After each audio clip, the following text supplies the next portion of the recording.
2062-63 को आन्दोलनले नेपालको राजनीतिमा धेरै परिवर्तन ल्यायो। व्यवस्था परिवर्तन भयो। देशमा 3 तहको सरकार सञ्चालनमा आयो। गाउँ-गाउँ सिंहदरबार भन्ने नारा पनि निकै घन्काइयो।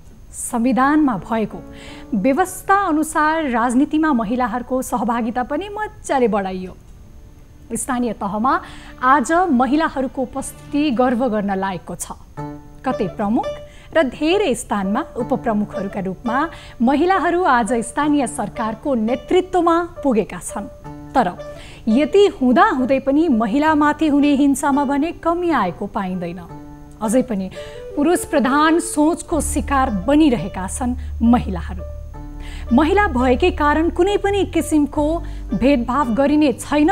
कुनै पनि महिला विरुद्ध शारीरिक, मानसिक वा अन्य कुनै किसिमको हिंसाजन्य कार्य गरिने छैन र त्यस्ता कार्यहरू कानुनद्वारा दण्डित हुन्छ भनेर नेपालको संविधानमा महिला हकबारे दर्जनौं बुन्दाहरू मजाले उल्लेखित छन्। तर आजै यिनै बुन्दाहरूको अक्षर पालना नहुँदा महिलाहरूले पाएको अधिकार कागजमा मात्रै सीमित भएको हो कि जस्तो पनि देखिन्छ। कानुनमा उल्लेख भएको विषयहरूलाई व्यवहारमा महिलाहरूले अनुभूत गर्न नपाउनुमा हाम्रो सामाजिक संरचनाको जति हात छ नि त्यति नै महिलाहरू आफै पनि जागरुक नहुनु पनि अर्को मुख्य कारण हो। दर्शक महानुभावहरू, हामी कार्यक्रम मिशन जननी जयतेमा महिला हिंसाका कुरालाई मात्र उठाउँदैनौँ। कानुनले महिलाहरूलाई दिएको आफ्नो हक अधिकार खोज्न सक्ने बाटोमा समेत लैजाने गर्दछौँ। हामी पीडित र समस्यामा परेका महिलाहरूको मुद्दालाई मात्र उठाउँदैनौँ। मुद्दाको आम बहससँगै समस्याको समाधानको उपाय पनि खोज्नेछौँ कार्यक्रम मिशन जननी जयतेमा।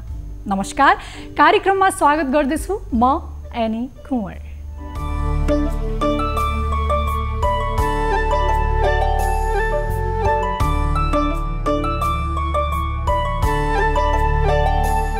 दर्शकवृन्द, आज हामी कार्यक्रममा एउटा प्रोफाइल रिपोर्टका साथै काठमाडौँ जिल्लाको कृतिपुर नगरपालिकाकी उपप्रमुख सरस्वती रिजाल खड्काज्यूसँग विशेष कुराकानी गर्दैछौँ। विद्यालय जीवनदेखि नै कम्युनिस्ट आन्दोलनमा सहभागी हुँदै र सङ्घर्षका विभिन्न चरण पार गर्दै अहिलेको स्थितिमा आइपुग्नु भएको सरस्वती खड्काज्यू नगरपालिकाको उपप्रमुखका रूपमा नगरवासीका हरेक गतिविधिमा सक्रिय रहँदै आउनु भएको छ। आज हामी उहाँसँग यिनै विषयमा केन्द्रित रहेर कुराकानी गर्दैछौँ। सुरुमा उहाँ सम्बन्धी तयार पारिएको यो रिपोर्ट हेरौँ।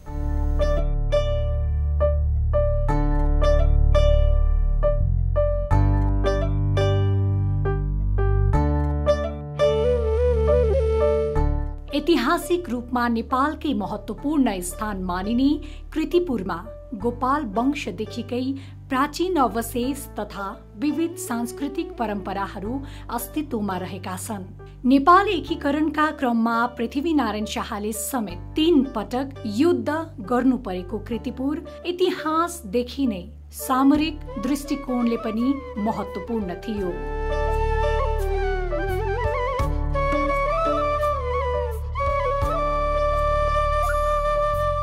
काठमाडौँ उपत्यकाभित्रका विभिन्न नगरपालिका मध्ये जनघनत्व र भौगोलिक रूपले विशेष रहेको कृतिपुरमा राज्य संरचनाको पछिल्लो खाका अनुरूप स्थानीय सरकार रहेको छ। यहाँ रहेको स्थानीय सरकारको उपप्रमुखको रूपमा हुनुहुन्छ सरस्वती खड्काज्यू।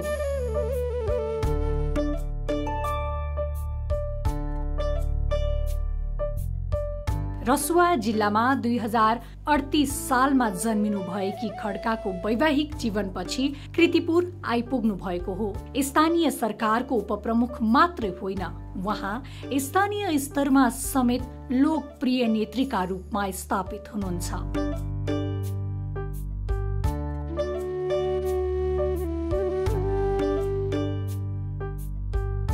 उहाँको राजनीतिक 2051 सालदेखि नेकपा एमालेका विभिन्न भातृ संगठन हुँदै सुरु भएको हो। उहाँ अहिले नेकपा एमालेको जिल्ला कमिटीको सदस्यका रूपमा समेत कार्यरत हुनुहुन्छ।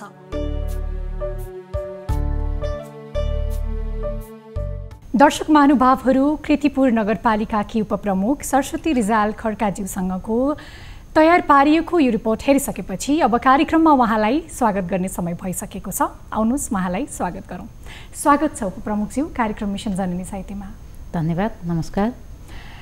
सरस्वती हेर्ने हो भने एउटा महिला कसैको छोरी, कसैको बुहारी, कसैको आमा, हैन, सामाजिक कुरामा त यति गाह्रो हुन्छ भने एउटा राजनीतिकमा कतिको गाह्रो हुँदो रहेछ। यो राजनीतिक पाटोलाई हजुरको बाट हेर्ने हो भने कसरी प्रवेश गर्नुभयो? राजनीतिक पाटो र सामाजिक पाटोलाई सँगसँगै लिएर जानु जरुरी छ र राजनीति भनेको राज्यको प्रमुख नीति र राजनीतिकमा म आफूले प्रवेश गर्नुको कारण चाहिँ म जुन ठाउँमा जन्मेँ हुर्केँ त्यति बेला म जन्मेर हुर्किसकेको परिवेशमा हुर्किँदै थिएँ। बाल्य अवस्थादेखि मैले जुन समाजमा म रहेँ त्यो समाजमा भएको पछाडि पारिएको वर्ग, विशेष गरेर महिला, अल्पसङ्ख्यक लगायत पछाडि पारिएको वर्गप्रति समाजले हेर्ने दृष्टिकोण छ, जुन दृष्टिकोणमा चाहिँ त्यसमा चाहिँ अलिकति विभेदको दृष्टिकोण देखिसकेपछि म चाहिँ राजनीतिमा प्रवेश गरेको हुँ। कुन ठाउँमा हजुरको जन्म भयो? मेरो जन्म रसुवा जिल्ला, हाल कालिका गाउँपालिकामा पर्छ। विभेदले गर्दाखेरि राजनीतिमा प्रवेश गर्नुभयो। यो बिहे पश्चात चाहिँ पारिवारिक सहयोग कस्तो रह्यो त, त्यही पनि राजनीतिक क्षेत्रमा? पारिवारिक सहयोग चाहिँ मेरो आफ्नो भन्नुपर्छ। मेरो परिवारबाट चाहिँ मेरो परिवारमा मेरो श्रीमान, मेरो सासू ससुरा उहाँहरूले गर्नुभएको सद्भावलाई चाहिँ म एकदमै गर्व गर्छु। मेरो श्रीमान जसले अहिले पनि मलाई पूर्ण रूपमा सपोर्ट गर्नुहुन्छ, मेरो सासू आमा हुनुहुन्छ, ससुरा बुवा त बितिसक्नु भएको छ, उहाँहरूको पनि पूर्ण रूपमा समर्थन छ र त्यसै गरी मेरो आफ्नो जुन खड्का परिवार छ सबै परिवारले चाहिँ मलाई एकदमै सहयोग र समर्थन गर्नुहुन्छ। मैले किन भन्दाखेरि मैले उच्च शिक्षा पनि बिहापछि नै अध्ययन गरेको हुँ, त्यही भएर प्राप्त गरेको हो, त्यो कारणले पनि परिवारको पूर्ण रूपमा समर्थन छ। बुहारी त घर गृहस्थी सम्हालेर बस्नुपर्छ, झन् पढ्ने, त्यही माथि झन् राजनीति गर्नु हुँदैन भन्ने चाहिँ त्यस्तो रोकटोक केही पनि आएन? त्यो खालको त सामाजिक संरचना हाम्रो हो, तर पनि मेरो परिवारबाट चाहिँ त्यो खालको रोकटोक आएन। उपप्रमुख बन्ने प्रसङ्ग चाहिँ यहाँको कसरी आयो कृतिपुर नगरपालिकामा, होइन? एकचोटि सम्झेर हेरौँ।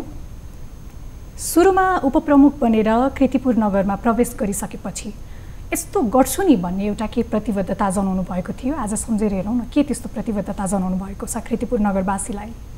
नेपालको संविधानले जब प्रमुख र उपप्रमुख मध्ये एकजना महिला हुनुपर्छ भन्ने व्यवस्था गर्यो, त्यस पश्चात चाहिँ स्थानीय तहहरूमा उपप्रमुखको जिम्मेवारी वहन गर्ने किसिमको रह्यो र म आफैले पनि एउटा राजनीतिक प्राणीले एउटा इच्छा राखेर उम्मेदवार हुनु स्वाभाविक हो र पार्टीले मलाई विश्वास गरेर उम्मेदवार बनायो, मैले जितेँ र म उपप्रमुख भएँ।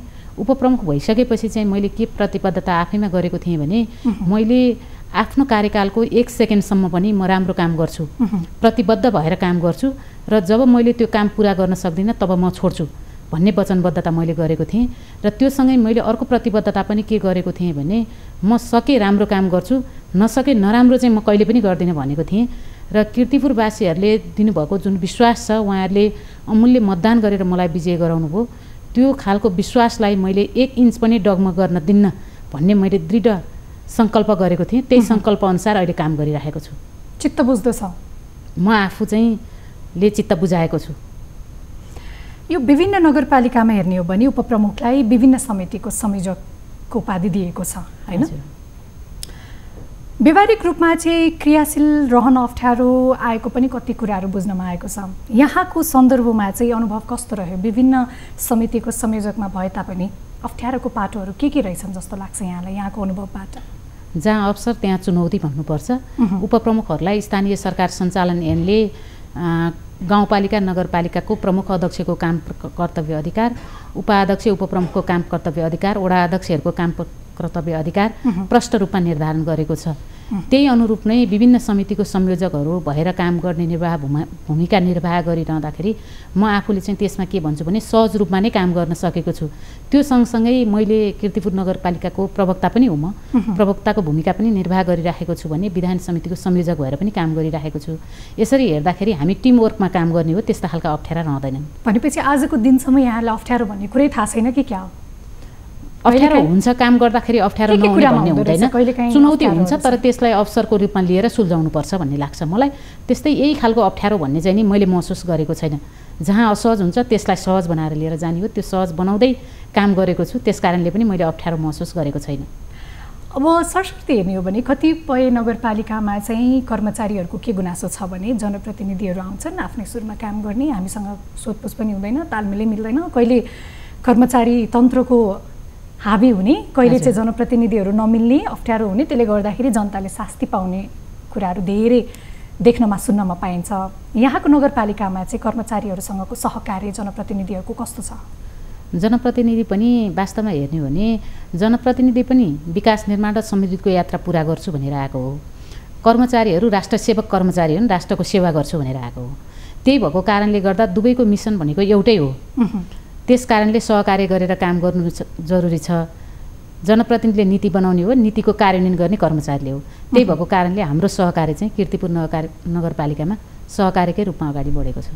यहाँले यो कुरा भनिराख्दाखेरि चाहिँ हामी हजुरको नगरपालिकामा गएका थियौँ। कर्मचारीहरूको चाहिँ भावना के छ जनप्रतिनिधिहरूसँग भनेर हामीले एउटा छोटो भिडियो तयार गरेका छौँ। यो आज हामी प्रस्तुत गर्दैछौँ। दर्शक महानुभावहरू, यो भिडियो सन्देश हाम्रो चाहिँ वार्षिक नगर सभाबाटै हामीले धेरै त्यो बजेट विनियोजनहरू गर्ने गर्छौँ र कतिपय ठाउँमा चाहिँ अलिकति एकमुष्ट बजेट पनि हाम्रो चाहिँ राख्ने चाहिँ चलन छ कहीँ कतै। त्यसो भएको ठाउँमा चाहिँ हाम्रो उपप्रमुखज्यूबाट आइसकेपछि मात्रै मैले चाहिँ स्वीकृति प्रदान गर्ने हाम्रो जो नगरसभाले एउटा निर्देशन दिएको छ। त्यही अनुसार चाहिँ हाम्रो प्रायःजसो चाहिँ यो बजेट निर्माणदेखि बजेट यो कार्यान्वयन गर्नेसम्ममा हाम्रो चाहिँ यो छलफल चाहिँ त्यो निरन्तर रूपमा त्यो भइ नै रहन्छ। एउटा नियमित प्रक्रियाको रूपमा हाम्रो अहिलेसम्म कुनै पनि वाद विवाद रहित ढङ्गले हामी काम गरिरहेछौँ। हाम्रो अन्डरस्ट्यान्डिङ चाहिँ राम्रो अन्डरस्ट्यान्डिङ छ अनि हाम्रो उपप्रमुखज्यूले पनि राम्रो कोअर्डिनेसनको भूमिका राम्रो रहेको छ उहाँहरूको। खास गरी कतिपय नगरपालिकामा प्रमुख र उपप्रमुख बिचमा पनि अन्डरस्ट्यान्डिङ नभएर केही समस्याहरू सिर्जना भएका दृष्टान्तहरू पनि यदाकदा सुन्न पाइन्छ। त्यो किसिमको चाहिँ त्यस्तो किसिमको चाहिँ भनौँ न अमिल्दो चाहिँ हामी कहाँ छैन। एकदम क्लोज अन्डरस्ट्यान्डिङ, जनप्रतिनिधिसँगको एउटै भोइस, एउटा सोल नीतिमा एउटा उद्देश्यमा उहाँहरू चाहिँ एकीकृत हुनुभएको छ र समग्रतामा हामीहरूलाई पनि कामप्रति अलिक मोटिभेसन गर्ने, यसरी जाउँ भन्ने डाइरेक्सन दिने अनि कामका सिलसिलामा कार्य सम्पादनका सिलसिलामा भएका कमी कमजोरीहरूलाई पनि एउटा हार्दिकता प्रेमपूर्वक नै ती कुराहरूलाई औँलाइदिने। त्यसले गर्दा हामी पनि रिफर्म हुने सक्ने अवसर हामीलाई प्राप्त भएको छ भने अन्यतिर पनि सबैलाई एउटा आन्तरिक बाह्य दुवैतर्फमा नै समन्वयक रूपमा उहाँको भूमिका रहेको छ। त्यस्तै गरेर धेरै चाहिँ उपप्रमुखहरूले सम्पादन गर्ने धेरै जिम्मेवारीहरू रहेका छन्। सशर्ते हेर्दाखेरि यदाकदा सुनिन्छ उपप्रमुखज्यूहरूको जिम्मेवारी भएन, त्यो वास्तवमा त्यो होइन।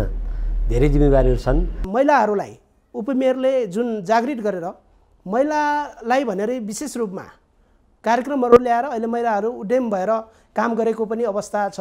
कीर्तिपुर नगरपालिकाले उत्साहजनक रूपमा यो चाहिँ 10वटालाई कामको लागि चाहिँ उपमेयरले एकदमै सहजतापूर्वक गरिराख्नु भएको छ र लैङ्गिक हिंसा महिलाहरूको विषयमा पनि उपमेयरले हरेक कामहरूमा उत्साहपूर्वक महिलाहरूलाई सहयोग गर्ने र ज्येष्ठ नागरिकहरूलाई कुनै पनि समस्या भयो भने उपमेयरको कार्यकक्षमै हुने विशेष कार्यनीति भएकोले उपमेयरले चाहिँ अहिले कीर्तिपुर नगरपालिकामा कुनै पनि बुबा आमाहरूलाई चाहिँ दुःख नदिइकन दुःख दिनेहरूलाई कारबाही गर्ने गरी कीर्तिपुर नगरपालिकालाई उत्सुकताका साथ अगाडि बढाइरहेको अवस्था छ। कस्तो लाग्यो यहाँलाई भिडियो सन्देश? यहाँको प्रमुखले पनि यहाँको बारे बोल्नुभयो होइन, प्रशासकीय अधिकृत सरले पनि बोल्नुभयो, स्थानीयले पनि यहाँको बारेमा बोल्नुभयो। के लाग्छ यहाँलाई यो भिडियो सन्देश हेर्दा? खुसी लाग्छ। जे भइराखेको छ त्यो देखिराख्नु भएको छ त्यही बोल्नुभयो, त्यही भएर खुसी लाग्छ। कहिलेकाहीँ खिटपिट जस्तो पनि देखिन्न मेयर र उपमेयर बिच? त्यस्तो खालको त केही देख्दिनँ। त्यस्तो खालको कतिको सहजता पाउनु भएको छ यो बिचमा? हामी टिमवर्कमा काम गर्ने हो। हाम्रो जुन एउटै डुङ्गाका यात्री हौँ हामी, त्यस कारणले पनि हामी सबै एउटै डुङ्गाका यात्री हुँदाखेरि सहज रूपमा काम गरेर हामी एउटा गन्तव्यमा पुग्नुपर्छ भन्ने लक्ष्य र उद्देश्यका साथ हिँडेका छौँ। त्यो भएको कारणले पनि हामीलाई त्यस्तो खालको लाग्दैन, सहज रूपमा काम भएको भन्ने महसुस हुन्छ। यहाँ त न्यायिक समितिमा पनि हुनुहुन्छ होइन? हजुर। यो न्यायिक समितिमा चाहिँ कस्ता खालका त्यस्ता धेरै उजुरी या मुद्दाहरू आउँछन् त? न्यायिक समितिमा विशेष गरेर अब न्यायिक समिति भनेको स्थानीय तहमा रहेका विवादहरू निरूपण गर्न बनेको एउटा वैकल्पिक संयन्त्र हो भन्छु मैले। किनकि अदालतलाई हेऱ्यो भने त 3 तहका अदालत, संविधानले चिनेको 3 तहका अदालतहरू छन् र यसरी हेर्दाखेरि स्थानीय तहमा चाहिँ जनताप्रतिको विश्वास चाहिँ असाध्यै धेरै भएको मैले पाएको छु।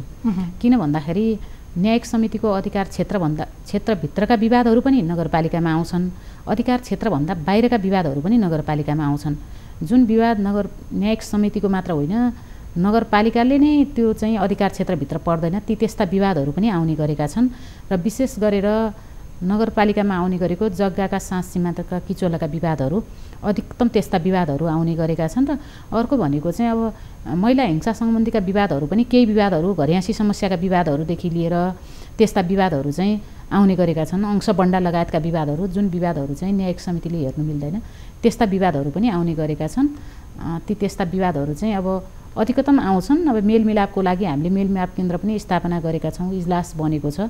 त्यो हिसाबले चाहिँ हामीले मेलमिलाप केन्द्रमा पठाएर अधिकार क्षेत्रका भन्दा बाहिरका विवादहरू पनि निरूपण गर्न सक्ने किसिमका मेलमिलाप हुन सक्ने किसिमका विवादहरूलाई चाहिँ मेलमिलापकर्ता कहाँ पठाउने गरेका छौँ। त्यस्तो चाहिँ महिला दिदीबहिनीको पाटोमा हेर्ने हो भने चाहिँ नगरपालिकामा विशेष गरी कस्तो खालको त्यस्तो उजुरीहरू आउँछ महिलाहरूको सम्बन्धमा मात्र? महिला दिदीबहिनीको हेऱ्यो भने चाहिँ हामी जुन रूपले महिलाहरू अहिले महिलाको उसमा चाहिँ विभिन्न ऐन कानुनहरू बनेका छन्, धेरै नै परिवर्तन भयो भनेर हामीले सोचेका छौँ। त्योभन्दा फरक देख्छौँ हामीले। किन भन्दाखेरि महिलाहरू चाहिँ पढे लेखेको सक्षम महिला हुन्छ, पुरुष पनि पढे लेखेको सक्षम हुन्छ, तर उहाँहरू बिच एक आपसमा घरयासी विवादहरू सिर्जना हुन्छन् जसले गर्दाखेरि उहाँहरू वैवाहिक सम्बन्धबाट सम्बन्ध विच्छेद गर्ने सम्मका मा पुग्नुहुन्छ। ती त्यस्ता विवादहरू चाहिँ नगरपालिकामा आउने गरेका छन्। जस्तै कृतिपुर नगरपालिकामा हेर्ने हो भने कति सहर कति ग्रामीण बेग्लै छोएको छ, अलमोस्ट तपाईँको ग्रामीणै भनौँ होइन? हजुर। त्यो बिचमा चाहिँ महिलाहरूको समस्या कस्तो आउँदो रहेछ त? यता ग्रामीण भेगलाई पनि हेर्ने हो र यता सहरीयलाई पनि हेर्ने हो भने चाहिँ के भिन्नता देख्नुभयो हिंसामा? ग्रामीण भेग र सहरी भेगको दुवैलाई हेर्ने हो भने सहरीभित्रको गरिबी र सहरीभित्रको समस्या अलिकति फरक छ, अझै पीडादायी छ। गाउँको समस्या चाहिँ खुलेर नै बाहिर आइहाल्छ, तुरुन्त बाहिर निस्किन्छ। गाउँको झन् आउँछ, सहज रूपमा बाहिर आउन सक्ने किसिमको हुन्छ। तर सहरभित्रको समस्या चाहिँ छिट्टो बाहिर आउन नसक्ने किसिमको चाहिँ हुँदो रहेछ। र जो अलिकति हामीले हेर्छौँ अब विपन्न परिवारै भनौँ हामी, जुन किसिमको अलिकति आर्थिक रूपले कमजोर रहेको परिवारभित्र समस्या हुन्छ भन्छौँ हामी, तर त्यो परिवारभित्र चाहिँ सहज रूपमा बाहिर समस्याहरू बाहिर ल्याउन सक्ने किसिमको हुन्छन्। तर अलिकति सम्पन्न परिवारभित्रको त्यो किसिमको समस्याहरू चाहिँ बाहिर ल्याउन नसक्ने तर आफैभित्र चाहिँ पीडामा बस्ने किसिमको त्यस्तो खालको चाहिँ हुँदो रहेछ। कसरी यसलाई मिलाउनुहुन्छ त? यस्तो कुराहरूमा त कतिको सहज हुँदो रहेछ? यस्तो कुराहरूमा अब सहज भनेर सबै कुराहरू त सहज रहँदैनन्, तर पनि ती कुराहरूलाई चाहिँ बाहिर ल्याउने किसिमको वातावरण सिर्जना गर्ने गरी चाहिँ हामीले न्यायिक समिति मार्फत पनि विभिन्न कार्यक्रमहरू, सचेतनाका कार्यक्रमहरू हामीले गर्दै गएका छौँ। टोल बस्तीसम्म हामीले पुर्याएका छौँ। त्यो भएको कारणले गर्दाखेरि अहिले चाहिँ केही अब समस्याहरू भयो भने कम्तीमा पनि खुलेर न्यायिक समितिसँग भन्न सक्ने किसिमको, म कहाँ आएर खुलेर भन्न सक्ने किसिमको त्यस्तो वातावरण चाहिँ हामीले बनाएका छौँ। यहाँले कार्यकालको प्रारम्भमा महिलाको संवैधानिक हक र कानुनी व्यवस्थाको लागि धेरै अभियान गर्नुभएको छ।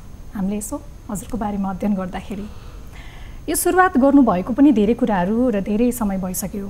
यसको औचित्य चाहिँ के थियो जस्तो लाग्छ? यसको जागरण गराइदिनुहुन्छ कि यसको औचित्य के थियो? हामीले निर्वाचित भएर आउने बित्तिकै महिलाको संवैधानिक हक, कानुनी व्यवस्था र सूचनाको हक भनेर हामीले कार्यक्रम गरेका थियौँ। त्यो चाहिँ एक वडामा मात्र थिएन, हाम्रो कीर्तिपुर नगरपालिकामा 10वटा वडा छ, 10 वडामा हामीले सुरु गरेका थियौँ।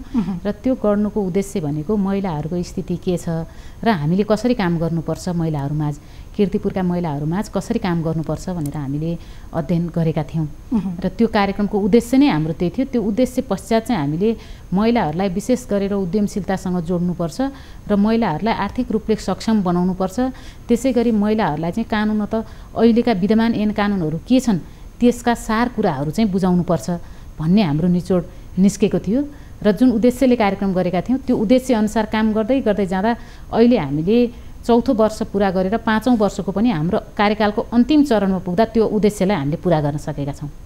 पक्कै पनि यहाँको नगरपालिकामा चाहिँ महिलाहरूलाई नै भनेर केन्द्रित गरेको कुनै त्यस्ता कामहरू, कार्यक्रमहरू छन्? धेरै कार्यक्रमहरू छन्। के छन् बताइदिनुहोस् न। महिलाहरूसँग सम्बन्धित रहेर हामीले उद्यमशीलतासँग विशेष गरेर महिलालाई उद्यमी बनाउनको लागि उद्यमशीलतासँग जोड्यौँ र हामीले महिलाहरूलाई पहिला तालिमहरू चाहिँ दियौँ। हामीले तालिमहरू दिँदाखेरि सिपमूलक तालिमहरू हामीले दिएका थियौँ, जसमा चाहिँ सिलाइ बुनाइ सम्बन्धी भयो, त्यसै गरी ब्युटिसियन सम्बन्धी भयो, त्यसै गरी चाहिँ बाँसका सामानहरू बुनाउने सम्बन्धी भयो, झोला बुनाउने भयो, जुत्ता चप्पलहरू बनाउने ती त्यस्ता जुन चाहिँ हस्तकला सम्बन्धीका सामानहरू बनाउनको लागि उहाँहरूलाई तालिम दियौँ। र त्यो तालिम दिइसकेपछि चाहिँ हामीले के गर्यौँ त भन्दा उहाँहरूलाई सामग्री नै पनि हस्तान्तरण हस्तान्तरण गऱ्यौँ हामीले, जसमा अब मसला उत्पादन समूह हुनुहुन्छ, त्यसमा चाहिँ हामीले मसलाको मेसिन नै दिएका छौँ। एउटा सिलाइ मेसिन दिँदा उहाँहरूले चाहिँ सिलाइ गर्न सक्नुहुन्छ भने सामूहिक रूपमा हामीले सिलाइ मेसिन नै हस्तान्तरण गरेका छौँ। त्यसै गरी बाँसका सामान बनाउने साथीहरू हुनुहुन्छ, उहाँहरूलाई सामग्री हस्तान्तरण, हामीले चाहिँ प्रविधि हस्तान्तरण गर्ने काम गऱ्यौँ, प्रविधि हस्तान्तरणको काम गऱ्यौँ। त्योसँगै कृषि समूहहरूमा पनि महिलाहरू हुनुहुन्छ, त्यसमा पनि प्रविधि हस्तान्तरण काम गऱ्यौँ। र त्योसँग हामीले उत्पादन समूहहरू बनाइसकेपछि उहाँहरूलाई अब हामी बजारीकरणको पनि व्यवस्था गर्नुपर्छ। उत्पादनले मात्र त भएन, बजारीकरणको अभाव छ महिला दिदीबहिनीहरूलाई। उत्पादन गरेका सामानहरू भनिसकेपछि चाहिँ हामीले किर्तिपुर नगरपालिकाको वडा नम्बर 10 मा रहेको जुन अहिले किर्तिपुर खेल मैदान छ कबडहलसँगै रहेको, त्यहाँ चाहिँ 12वटा सटरहरू बनाएका छौँ। 12वटा सटरहरू नै छन्। त्यो चाहिँ हामीले कोसेली घर भनेका छौँ, सौगात गृह भनेर नाम दिएका छौँ। विशेष गरेर चलन चल्तीमा कोसेली घर भनिन्छ, हामीले अलिकति फरक भनेर सौगात गृह भनेका छौँ। र त्यो हामीले चाहिँ त्यसमा हाम्रा 10वटै वडामा उत्पादन भएका दिदीबहिनीहरूले उत्पादन गर्नुभएका सामानहरू त्यहाँ छन्। बेकरीहरूका सामानहरू पनि त्यहाँ छन्। अचार पापडहरू बनाउनेदेखिका सामानहरू त्यहाँ छन्। त्यहाँ चाहिँ हेर्न पनि आउनु होला, यहाँलाई पनि स्वागत छ। त्यो खालको चाहिँ हामीले बनाएका छौँ, जसले गर्दा दिदीबहिनीहरूले उत्पादन गरेर बिक्री वितरण गर्न सक्ने किसिमको वातावरण हामीले सिर्जना गरेका छौँ भने अर्को एउटा अनलाइनमा पनि हामीले राखेका छौँ। त्यो चाहिँ अनलाइनबाट पनि दिदीबहिनीहरूले उत्पादन गरेका सामानहरू के छन् त भनेर त्यो चाहिँ हामीले हेर्न सक्ने किसिमको किर्तिपुरको त्यो चाहिँ हामीले बनाएका छौँ, जसले गर्दा उत्पादन सँगसँगै बिक्री गर्न सक्ने किसिमको वातावरण पनि बनाएका छौँ। महिला दिदीबहिनीहरूको लागि त्यति धेरै काम कुरा भएको रहेछ। महिलाको मात्र नभइकन बालबालिका, युवाहरू होइन, वृद्धहरूदेखि लिएर अपाङ्गता भएका व्यक्तिहरूको लागि पनि के त्यस्ता प्रेरणादायी कामहरू प्रारम्भ भएको छ यहाँको नगरपालिकामा? पछाडि पारिएको वर्ग, लक्षित वर्ग भन्छौँ हामी, त्योसँग रहेर हामीले विविध कामहरू गरेका छौँ। किर्तिपुर नगरपालिकाको त लैङ्गिक समानता सामाजिक समावेशीकरण नीति बनेर कार्यान्वयनमा अगाडि बढेको छ। त्यसै गरी दिगो विकासको लक्ष्यलाई स्थानीयकरण गर्ने काम किर्तिपुर नगरपालिकाले गरेका छौँ र कार्यान्वयनमा पनि हामी अगाडि बढाएका छौँ।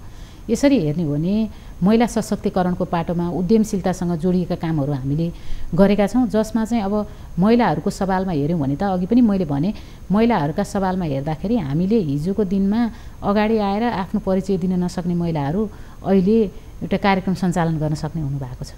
त्यो खालको परिवर्तन हामीले पाउन सक्छौँ। त्यसमा पनि हजारौँ महिलाहरूमा त्यस्तो खालको परिवर्तन छ भनेपछि हामीले बालबालिकाका सवालका कुराहरूलाई हेर्ने भने बाल क्लब, बाल सञ्जालहरू चाहिँ हामीले बनाएका छौँ सबै वडामा। त्यसपछि नगरस्तरीय बाल सञ्जालहरू पनि गठन भएका छन्, किशोरी समूहहरू गठन भएका छन्। त्यसै गरी चाहिँ ज्येष्ठ नागरिकहरूको लागि भनेर हामीले ज्येष्ठ नागरिक युवा सेवा केन्द्रहरू स्थापना गरेका छौँ। ज्येष्ठ नागरिक का लागि चाहिँ ज्येष्ठ नागरिक भवनकै पनि त्यो खालको व्यवस्थापन गरेका छौँ। पार्कहरू निर्माण भएका छन्, बाल मैत्री, त्यसै गरी चाहिँ अपाङ्ग मैत्री पार्कहरू बनेका छौँ। अपाङ्गता भएका व्यक्तिहरूको लागि पनि हामीले चाहिँ एउटा खेल पनि हामीले खेलाएका थियौँ। त्यसै गरी भर्खरै हाम्रो यो अपाङ्ग दिवस, अन्तर्राष्ट्रिय अपाङ्ग दिवस मनाएका छौँ। यसमा हामीले सहायक सामग्रीहरू पनि हस्तान्तरण गरेका छौँ, उहाँहरूलाई दिएका छौँ। परिचय पत्र वितरण गर्ने कामहरू भएका छ र भएका संरचनाहरूलाई पनि हामीले अपाङ्ग मैत्री, बाल मैत्री, त्यसै गरी महिला मैत्री, ज्येष्ठ नागरिकको लागि सहज हुने खालका त्यो गरेका छौँ। र ज्येष्ठ नागरिकहरूलाई चाहिँ हाम्रो देश दर्शन कार्यक्रम भनेर सबै वडाले चाहिँ विभिन्न ठाउँहरूमा चाहिँ यो भ्रमण पनि गराउनु भएको छ, जसले गर्दा मलाई सम्झना छ एकजना ज्येष्ठ नागरिक आमाले भन्नुहुन्थ्यो हामीले चाहिँ लुम्बिनी भ्रमण पश्चात चाहिँ हाम्रो के भन्नुभएको थियो भने मरिसकेपछि स्वर्ग देखिन्छ भन्छन् तर जिउँदैमा देखियो भन्नुभएको थियो। यसको अर्थ मैले के भन्न खोजेको भन्दाखेरि हाम्रोमा ज्येष्ठ नागरिकहरू चाहिँ जुन काठमाडौँ उपत्यका छोडेर बाहिर नजाने ज्येष्ठ नागरिकहरू हुनुहुन्छ, उहाँहरूलाई चाहिँ विभिन्न ठाउँको भ्रमण चाहिँ गराउनु भएको छ, वडाबाट त्यसरी गराएका छौँ भनेपछि खुसी त्यो छ। र हामीले ज्येष्ठ नागरिकहरूको लागि सुगर प्रेसरको औषधि जो सामाजिक सुरक्षा भत्ता लिनुहुन्छ उहाँहरूलाई सुगर प्रेसरको औषधि निःशुल्क वितरण गर्ने काम नगरपालिकाबाट निःशुल्क वितरण गर्ने काम चाहिँ हामीले गराएका छौँ। त्यसै गरी चाहिँ अपाङ्गता भएको व्यक्तिहरूको क वर्गको रातो कार्ड प्राप्त गर्ने व्यक्तिहरूको लागि चाहिँ हामीले उहाँहरूको लागि चाहिँ यो सरकारले नेपाल सरकारबाट दिने यो सामाजिक सुरक्षा भत्ता सँगसँगै हामीले थप 500 रुपियाँको पनि व्यवस्था गरेका छौँ। त्यसरी काम गरिराखेको छ। सेनिटरी प्याडहरूको बारेमा चाहिँ के कस्तो योजनाहरू या कामहरू भएका छन्? सेनिटरी प्याडको चाहिँ अब सेनिटरी प्याड बिना त हाम्रो पुस्तालाई हेऱ्यो भनेदेखि हामी धेरैले स्कुलबाट चाहिँ हामी सेनिटरी प्याड नभएकै अभाव भएकै कारणले गर्दाखेरि हामी जुन मासिक पिरियड हुन्छ त्यो बेला चाहिँ स्कुल छोडेर हिँडेका घटनाहरू धेरैसँग होलान्। त्यो भोगेको म आफैले पनि छु। त्यही भएको कारणले हामी निर्वाचित भएर आउने बित्तिकै चाहिँ सेनिटरी प्याड चाहिँ विभिन्न विद्यालयहरूमा निःशुल्क सेनिटरी प्याड, त्यसै गरी डिस्पोजर र भेन्टिङ मेसिनको व्यवस्था गर्ने गरी हामीले निर्णय गऱ्यौँ र सबै वडा यो विद्यालयहरूमा पठाउने खालको व्यवस्था हामीले गरेका थियौँ। र अहिले चाहिँ नेपाल सरकारकै कार्यक्रमभित्र भएको छ। खुसी लाग्छ सरकारको कार्यक्रमभित्र पर्दाखेरि सबै किशोरी दिदीबहिनीहरूले चाहिँ यसमा सुविधा पाउनुभयो भनेर एकदमै खुसी लाग्छ। त्यसलाई चाहिँ सहज रूपमा पनि अगाडि बढेको छ। पक्कै पनि सबै कुरालाई समेटेर लानुभएको रहेछ यहाँको कुरा सरसर्ती सुन्दाखेरि। एउटा कुरा चाहिँ नेपालमा धेरै महोत्सवहरू हुन्छन् हजुर, तर पहिलोपटक हामीले सुनेअनुसार थाहा पाएअनुसार चाहिँ पहिलोपटक कृतिपुर नगरपालिकामा चाहिँ महिलाहरूको महोत्सव भनेर भएको रहेछ हजुर होइन? पहिलोचोटि नै होला सम्भवतः। यो महिलाहरूको महोत्सवमा चाहिँ महिलाहरूको जीवनस्तरमा कतिको भिन्नता ल्याउँदो रहेछ यस्तो खालको महोत्सवले चाहिँ? महिला महोत्सव कीर्तिपुरमा गरिएको थियो। त्यो महोत्सव साँच्चैकै यहाँले भन्नुभएको जस्तो पहिलो नै होला जस्तो लाग्छ। नेपालमा विभिन्न महोत्सवहरू गरिन्छ तर मलाई जहाँसम्म मैले जानकारी प्राप्त गरे अनुसार यहाँले पनि भन्नुभयो त्यो पहिलो नै हो। र त्यसमा चाहिँ के थियो भन्दा विभिन्न क्षेत्रमा काम गर्ने, विभिन्न विधामा काम गर्ने महिलाहरू चाहिँ उपस्थित हुनुभएको थियो र कीर्तिपुरका महिलाहरू स्वयंले आफूले चाहिँ आफूसँग भएका सिपहरू चाहिँ प्रदर्शन गर्नुभएको थियो उहाँहरूले। र कीर्तिपुरमा भएका जुन किसिमको कीर्तिपुरमा उत्पादन हुने सामग्रीदेखि लिएर कीर्तिपुरमा प्रख्यात रहेको विशेष गरेर नेवारी बाहुल्यता कीर्तिपुरमा रहेको छ र त्यहाँ चाहिँ खाजाका परिकारहरू खानको लागि पनि त्यो खालको वातावरण थियो भने विभिन्न किसिमका खेलहरू चाहिँ महिलाहरूले विगतमा खेल्ने गरेका खेलहरू पनि त्यहाँ प्रदर्शन भएका थिए। र त्यहाँ चाहिँ प्रशासनिक रूपमा काम गर्ने महिला दिदीबहिनी हुन् अथवा व्यावसायिक महिलाहरू हुन् अथवा उद्यमी महिलाहरू हुन् अथवा राजनीतिक क्षेत्रमा काम गर्ने महिला हुन् अथवा सञ्चारकर्मी महिलाहरू हुन्, विभिन्न विधाका महिला दिदीबहिनीहरू उपस्थित रहनुभएको थियो। त्यो एउटा भव्य कार्यक्रम नै थियो, भव्य र सभ्य कार्यक्रम थियो। महिलाको महोत्सव राख्ने कन्सेप्ट कसको थियो उपप्रमुखज्यू? यो महिलाको महोत्सव गर्ने कन्सेप्ट चाहिँ म आफैले ल्याएको थिएँ। हजुर आफैले ल्याउनु? म आफैले ल्याएको थिएँ। यसको कारण चाहिँ के थियो भन्दा महिला महोत्सव गरिसकेपछि महिलाहरू चाहिँ भोलिको दिनमा महिलाहरू कसरी अगाडि बढ्नु पर्दो रहेछ त, हामीले के कामहरू गर्नुपर्छ भन्ने खालको चाहिँ महिलाहरूमा जागरुकता होस् भनेर त्यो खालको चाहिँ कार्यक्रम गरिएको थियो। र त्यो पश्चात चाहिँ धेरै परिवर्तनहरू पनि भए। कीर्तिपुरमा हिजोको 4 वर्ष अगाडिको महिला र अहिलेको महिला हेऱ्यो भने धेरै फरक पाउन सक्छौँ हामीले। के फरक पाउनु भयो जस्तै लाग्छ नि? काहीँ न काहीँ महिला दिदीबहिनीहरूमा सशक्तिकरणको पाटोमा हेर्ने हो भने महिला दिदीबहिनीहरूले उत्पादनसँग जोडिने, मैले केही न केही गर्नुपर्छ भन्ने किसिमको सोचाइमा परिवर्तन, आफैबाट परिवर्तन सुरु गर्नुभएको छ उहाँहरूले। हिजोको दिनमा श्रीमानको अथवा दाजुभाइ आफ्नो बुवा आमाहरूको भरमा चाहिँ नि निर्भर भएर बस्नुपर्छ। मैले बिहान बेलुकाको घरको परिवारको काम हुन्छ महिलाहरूमा, विशेष गरेर बिहान बेलुका घरको काम गरिसकेपछि बच्चालाई स्कुल पठाइसकेपछि बेलुका नआउन्जेलसम्म बिचको खाली समयमा भए पनि मैले केही न केही गर्नुपर्छ भन्ने खालको त्यो खालको सोचाइ चाहिँ कीर्तिपुरको महिलाहरूमा छ। त्यो हुँदाखेरि उहाँहरूले आफैले केही न केही गर्ने किसिमको बन्नुभएको छ, जसमा उद्यमशीलतासँग जोड्ने कुरा सँगसँगै केही भएन भने करेसाबारी कौशी खेती गर्नेसम्मको काम गर्ने अथवा त्यति भएनन् महिलाहरूले चाहिँ एउटा मिलेर खाजा घर भए पनि स्थापना गरौँ न हामी भन्ने खालको, अथवा उत्पादनसँग जोडिएर हामीले मसला उत्पादनसम्म छ मसला पिनेर बिक्री वितरण गरौँ न भन्ने, अथवा महिला दिदीबहिनीहरूले चाहिँ सामूहिक पसलहरू चाहिँ सञ्चालन गर्नुभएको छ। महिला सहकारीहरू नै पनि अहिले स्थापना भएका छन् कीर्तिपुरमा भनिसकेपछि धेरै नै परिवर्तन भएको चाहिँ हामीले पाउन सक्छौँ। दर्शक महानुभावहरू, रोचक कुराकानी भइरहेको छ। कृतिपुर नगरपालिकाकी उपप्रमुखज्यू हुनुहुन्छ आज हामीसँग सरस्वती ज्यू। तर त्योभन्दा पहिले फेरि एउटा सानो विश्राम लिने समय भएको छ। विश्रामपछि पुनः हामी फेरि उपस्थित हुनेछौँ।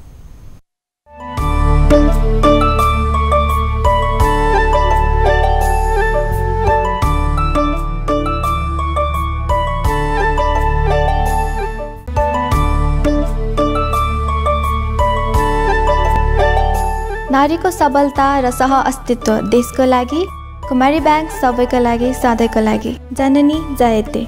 जननी जन्मभूमिश्च स्वर्गादपि गरीयसी। राष्ट्रिय एकता राष्ट्रको आवश्यकता। राष्ट्रिय एकता परिषद। आमा धर्मको प्रतिबिम्ब र प्रारम्भ हो। ओमकार महाअभियान। शुभ कार्यको संस्कारमा कुमारी बैंक।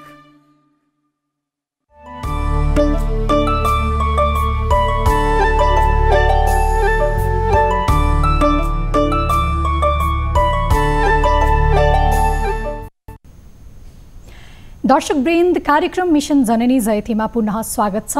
आज हामीसँग कुराकानी गर्नको लागि हुनुहुन्छ कृतिपुर नगरपालिकाकी उपप्रमुख सरस्वती रिजाल खड्काज्यू। म्याम, जसरी यहाँले नगरपालिकामा हेर्ने हो भने कतिपयको जनमासको कुराहरू हेर्ने हो भने पनि केही काम पर्यो भने नगरपालिकामा जाने, कुर्सीमा महिला उपप्रमुख देखिसकेपछि काम हुँदैन होला भनेर प्रमुखकोमै जाने छ। अनि फेरि कति त्यहीँबाट पनि काम नभएर उपप्रमुखकोमा आउने कुराहरू पनि कति हामीले चाहिँ हाम्रो अध्ययनमा अनुसन्धानमा थाहा पायौँ। यो विषयमा हजुरको केही छ यस्तो? त्यो चाहिँ हुँदो रहेछ, त्यो चाहिँ महसुस मैले पनि गरेको छु। किन भन्दाखेरि अब यो चाहिँ महिलाहरू कुर्सीमा यसो देखिसकेपछि उहाँहरूबाट हुँदैन होला भनेर, हुन त अब प्रमुख कहाँ गइसकेपछि चाहिँ काम बन्छ भन्ने हिसाबले पनि होला होइन, त्यो पनि हुनसक्छ।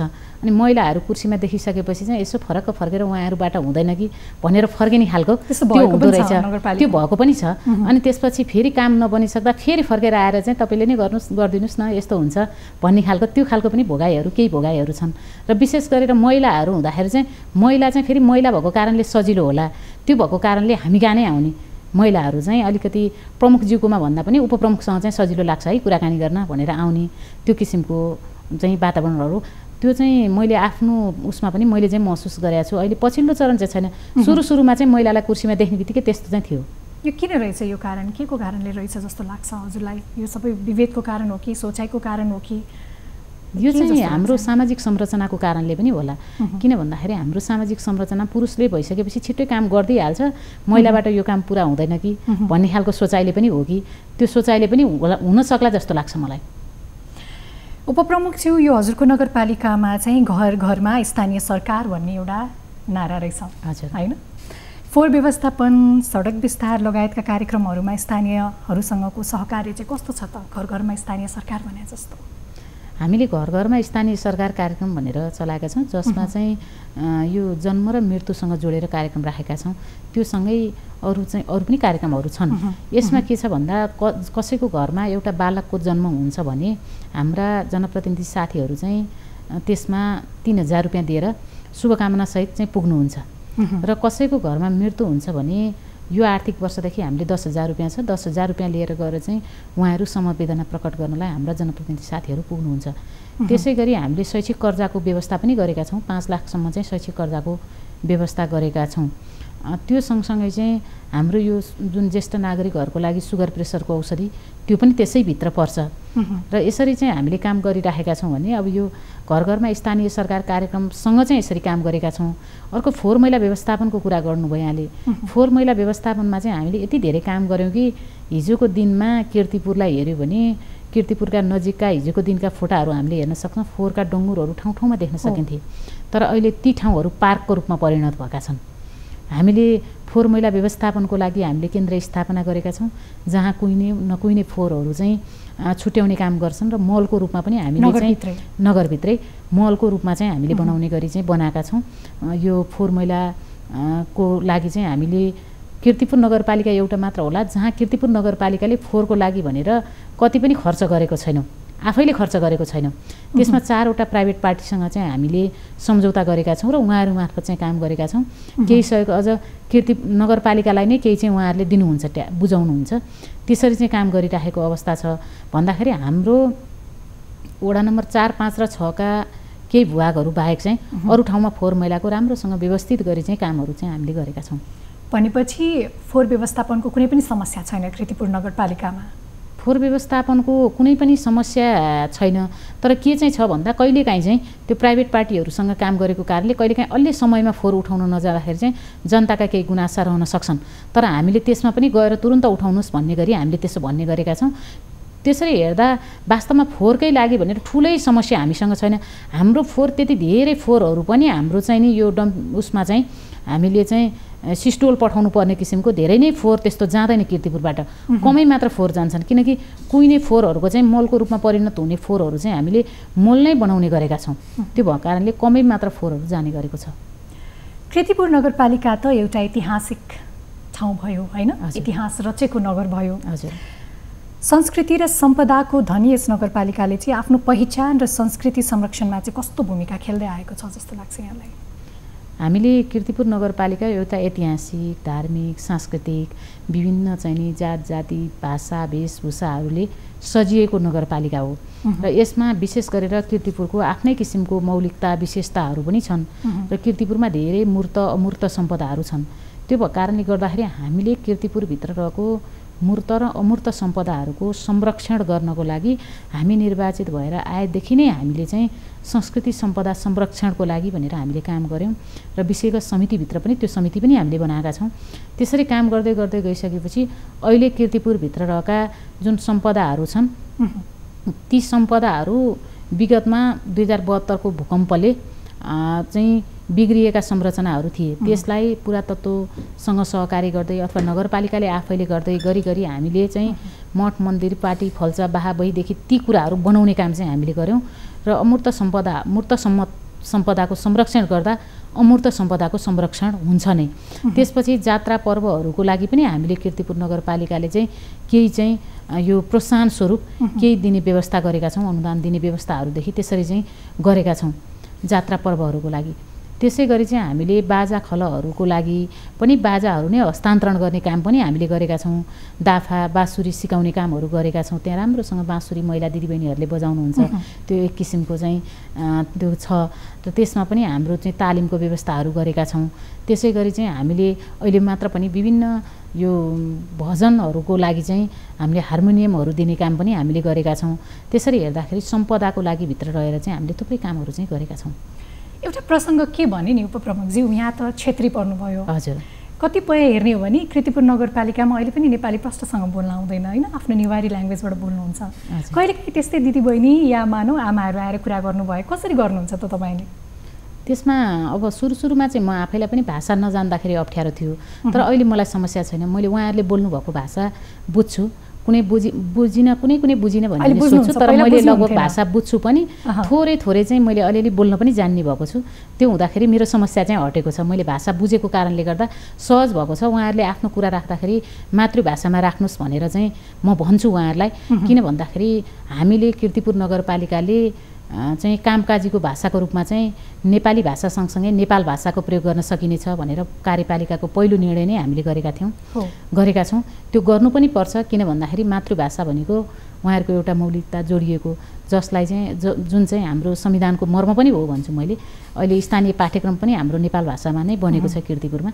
त्यो हुँदाखेरि म आफैले चाहिँ भाषा सिक्ने कोसिस गरेर सिकेको कारणले मैले बुझ्न थालेको छु। मलाई सहज छ। उपप्रमुख भइसकेपछि नेवारी भाषा पनि यहाँले सिक्नुभयो? मैले सिकेँ, बुझ्ने कोसिस गरेँ। त्यो भएको कारणले सिक्दै बुझ्नुहुन्छ अहिले? लगभग बुझ्छु सबै। त्यसले गर्दा सहज भयो? सहज छ। हजुर। यो नेपालको सबैभन्दा पुरानो विश्वविद्यालय त्रिभुवन विश्वविद्यालय छ यहाँको नगरमा होइन? हजुर।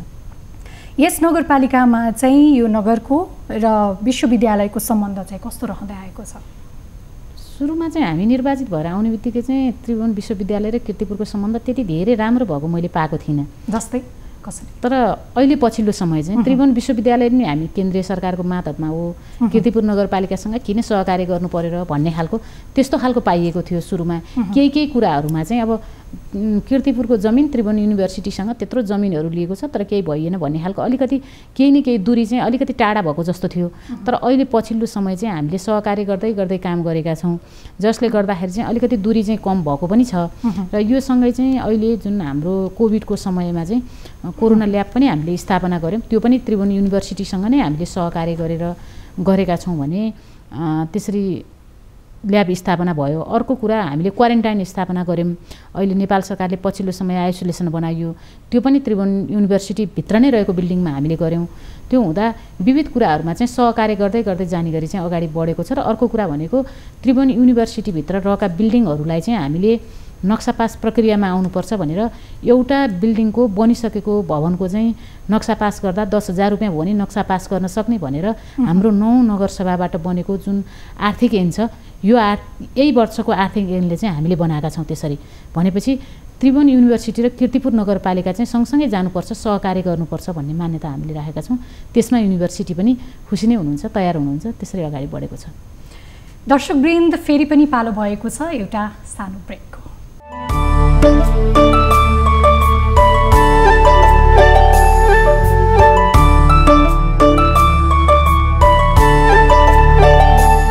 दर्शकवृन्द, विश्रामपछि पुनः स्वागत छ मिसन जननी जयन्ती कार्यक्रममा। उपप्रमुखज्यू, यहाँको हेर्ने भने मैले फेरि प्रसङ्ग जोडिने हालेँ। यतापट्टि नेवार बस्ती छ, पल्लोपट्टि जाने चम्पादेवी भ्याउने नगरतिर हेर्ने हो भने तामाङ बस्तीहरू छ। यो सबै भाषाहरूलाई तपाईँले बुझेर उहाँको दिदीबहिनीहरूको मनोभावनालाई बुझेर कसरी अगाडि लानुहुन्छ त? कीर्तिपुरमा नेवारी बस्ती पनि छ, तामाङ बस्ती पनि छ, छेत्री बस्ती पनि छ, बाहुनहरूको बस्ती पनि छ।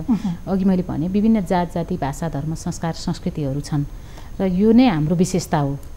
त्यो भएको कारणले गर्दाखेरि चाहिँ हामीले सँगसँगै लिएर जाने गरी गरेका छौँ।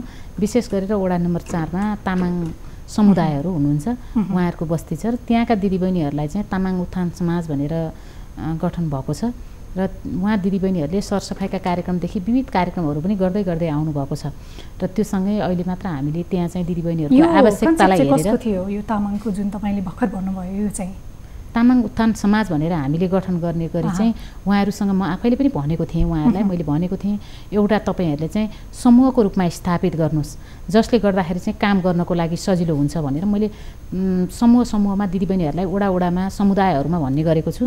त्यही अनुरूप नै तामाङ उत्थान समाज चाहिँ गठन भएको हो र तामाङ समुदायभित्रका दिदीबहिनीहरूले आफ्नै पहिचानका ड्रेसहरू लगाउनुहुन्छ।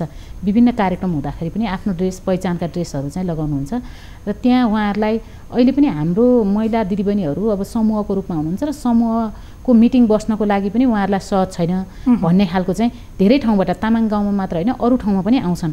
त्यो भएको कारणले मिटिङ बैठकहरू बस्नको लागि पनि उहाँहरूलाई सामुदायिक भवनहरू बनाउने काम चाहिँ हामीले गरेका छौँ र केही सहज हुने ठाउँहरूमा बनाइदिने काम चाहिँ हामीले गरेका छौँ। त्यसै गरी तामाङ गाउँमा पनि हामीले त्यही काम गरेका छौँ र अरू रोजगारीसँग जोडिने गरी पनि उहाँहरूलाई चाहिँ उहाँको समुदायहरूलाई चाहिँ हामीले उद्यमशीलता रोजगारीसँग जोडिने कुराहरूलाई लिएर अगाडि बढ्ने गरी त्यसरी चाहिँ अगाडि बढाइराखेको अवस्था चाहिँ छ। यो नगरपालिकामा चाहिँ राजस्व मात्र नभई होइन, नगरपालिकालाई आत्मनिर्भर गराउनको लागि चाहिँ के स्रोतहरू छन् त? नगरपालिकाको अब कीर्तिपुर नगरपालिकामा ठुला कर कारखानाहरू छैनन्। त्यो भएको कारणले आफ्नै किसिमको चाहिँ त्यो किसिमको छुट्टै अब आन्तरिक राजस्व बढ्ने किसिमको त्यस्तो चाहिँ छैन। किन भन्दाखेरि त्यहाँको चाहिँ राजस्वको अब दरभन्दा पनि दायरा बढाएर लिएर जानुपर्छ भन्ने लाग्छ मलाई। म आफै पनि राजस्व परामर्श समितिको संयोजक, त्यो हिसाबले हेर्दाखेरि त्यहाँको चाहिँ के छ त भन्दाखेरि अरू स्रोतहरूमा भनेको चाहिँ व्यवसायसँग जोडेर लिएर जाने कुरा नै हो र अर्को घरबाल कर हो। घरबाल करलाई हामीले जोडेर लिएर जानुपर्छ र हाम्रो चाहिँ कीर्तिपुर नगरपालिकामा के छ भने कम्तीमा पनि अहिलेको आन्तरिक खर्च चाहिँ हाम्रो आन्तरिक स्रोतबाट चाहिँ भ्याएको अवस्था छ र अरू बाँकी खर्चहरू चाहिँ यो जुन वित्तीय समानीकरणको बजेटबाट चाहिँ विकास निर्माणका कामहरू चाहिँ हामीले अगाडि बढाएका छौँ सशर्तको खर्चबाट। त्यस्तो खालको अवस्था छ भनिसकेपछि हामीले स्रोतको पहिचान गर्ने गरी चाहिँ अगाडि बढाएका छौँ। अहिले राजस्व सुधार कार्ययोजना बनाएर अर्को थप के गर्न सकिन्छ त भन्ने गरी त्यो हिसाबले चाहिँ हामीले पहिचानको खोजीमै छौँ। पक्कै पनि हामी कार्यक्रमको अन्त्यतिर आइसकेका छौँ उपप्रमुखज्यू होइन। हजुर, एउटा प्रश्न के छ भने नि संवैधानिक व्यवस्थाले उपप्रमुख बनाइदियो, जुन यो व्यवस्था लिएर आइदियो होइन, उपप्रमुखले गर्न नसक्ने केही पनि छैन। धेरै चाहिँ तपाईँको बजेट तर्जुमा होस् अनुगमन होस् अन्य अन्य क्षेत्रको संयोजक हुनुहुन्छ। उपमेयरको अनुभव त यहाँले सङ्कलन गरिसक्नु भएछ। हजुर, मानव अब हजुर यहाँ मेयर हुनुभयो भने चाहिँ यहाँ हामीले यहाँलाई मेयरको भूमिकामा देख्न पाउँछौँ? मेयर हुनुभयो भने के छ योजना? उपप्रमुख भइसकेकोलाई प्रमुख हुन्छ भन्नु स्वाभाविक कुरा हो यहाँले भन्नु र त्यो सँगसँगै पनि हामी एउटा पार्टीमा आबद्ध छौँ। पार्टीको जुन निर्णय हुन्छ त्यो निर्णय हामीले मानेर अगाडि बढ्छौँ र यो हुँदाखेरि चाहिँ के हुन्छ भन्दा हामी टिमवर्कमा काम गरेका छौँ। त्यही भएको कारणले यो अहिले हाम्रा धेरै अधुरा योजनाहरू अधुरा छन्। कीर्तिपुरको हितको लागि हेर्ने हो भने चाहिँ अहिलेको जुन टिम छ त्यो टिम नै अगाडि बढ्नु उपयुक्त हुन्छ जस्तो लाग्छ मलाई। अहिले जुन टिम छ त्यो टिम नै अगाडि जानु राम्रो हुन्छ, एक कार्यकाललाई उपयुक्त हुन्छ भन्ने लाग्छ मलाई। यहाँलाई लाग्छ उपमेयरहरू मेयरमा जुन मेयरको पद कुर्सीमा बस्नको लागि सक्षम हुनुहुन्छ जस्तो लाग्छ यहाँको अनुभवबाट? एक कार्यकाल उपप्रमुख चलाइसकेर 5 वर्ष उपप्रमुखको जिम्मेवारी सफलतापूर्वक वहन गरिसकेको व्यक्तिहरूले प्रमुख चलाउन सक्दैनन् भन्ने त होइन, मजाले चलाउन सकिन्छ। आज हामी कार्यक्रमको अन्त्यतिर आइसकेका छौँ। धेरै प्रश्नहरू थिए दर्शक महानुभावहरू, तर कार्यक्रमबाट बिदा लिने समय भएको छ। यहाँलाई यति धेरै ऐतिहासिक नगरी कीर्तिपुरको बारेमा हरेक कुराहरू महिला बालबालिकादेखि लिएर विकासको कुरादेखि लिएरको हरेक कुराहरू यहाँले समेट्नुभयो। समय र साथको लागि यहाँलाई धेरै धेरै धन्यवाद। यहाँलाई पनि धेरै धेरै धन्यवाद दिन्छु। बोलाउनुभयो, केही कुराहरू राख्ने अवसर दिनुभयो कीर्तिपुरको बारेमा, यसको लागि यहाँलाई धेरै धेरै धन्यवाद। दर्शक महानुभावहरू, अब हामी कार्यक्रमको अन्त्यतिर आइसकेका छौँ। कार्यक्रम मिसन जननी जयतेमा हामीले हाम्रो कार्यक्रमको आइडीमा हरेक श्रृङ्खलामा सम्मान स्वरूप 5 दिदी बहिनीहरूको तस्बिर राख्ने गरेका छौँ। यदि तपाईँ पनि आफ्नो तस्बिर कार्यक्रमको आइडीमा समावेश भएको हेर्न चाहनुहुन्छ भने तपाईँले हामीलाई आफ्नो तस्बिर पठाउन सक्नुहुनेछ। त्यस्तै कार्यक्रममा तपाईँ एक स्वतन्त्र पत्रकारको रूपमा पनि हामीलाई सूचना दिन सक्नुहुनेछ। म पनि पत्रकार शीर्षकमा तपाईँहरू हामीसँग जोडिन सक्नुहुनेछ। यदि तपाईँको घर छिमेकमा महिला सम्बन्धी कुनै पनि हिंसाहरू भइरहेका छन् र त्यसलाई कानुनी दायरामा ल्याउन चाहनुहुन्छ भने पनि तपाईँले हामीलाई निर्धक्क र निडर भएर त्यस्ता सूचनाहरू दिन सक्नुहुनेछ। समाचार सङ्कलनमा निष्पक्षताका लागि नागरिक संवाददाताको रूपमा सहभागी हुन म पनि पत्रकार शीर्षकमा तपाईँहरू पनि मिसन जननी जयतेमा प्रत्यक्ष जोडिन सक्नुहुनेछ। तपाईँले दिनुभएको समाचार र सूचना पठाउनको लागि टेलिभिजनको स्क्रिनमा देखाइएका यी नम्बरहरूमा सम्पर्क गर्न सक्नुहुनेछ। दर्शक महानुभावहरू, आजको निर्धारित समय सकिसकेको छ। आफ्नो जननीलाई यति बलियो बनाउनुहोस् कि आफ्नो हक अधिकारको बारे आफै बोल्न सकुन्, आफै अन्यायको विरुद्ध लड्न सकुन्। यदि तपाईँ पनि कुनै त्यस्तो हिंसा, समस्या, दबाव वा प्रभावमा पर्नु भएको छ र त्यसलाई प्रस्फुटन गर्न चाहनुहुन्छ भने पनि हामीलाई निर्धक्क भएर आफ्नो आवाजलाई बुलन्द गरेर सम्पर्क गर्न सक्नुहुनेछ। हामीलाई सम्पर्क गर्नको लागि हाम्रो सम्पर्क नम्बर रहेको छ 98 513 23 030, 98 010 88 008 मा कुनै पनि समयमा सम्पर्क गर्न सक्नुहुनेछ। सत्य मात्रको जय होस्।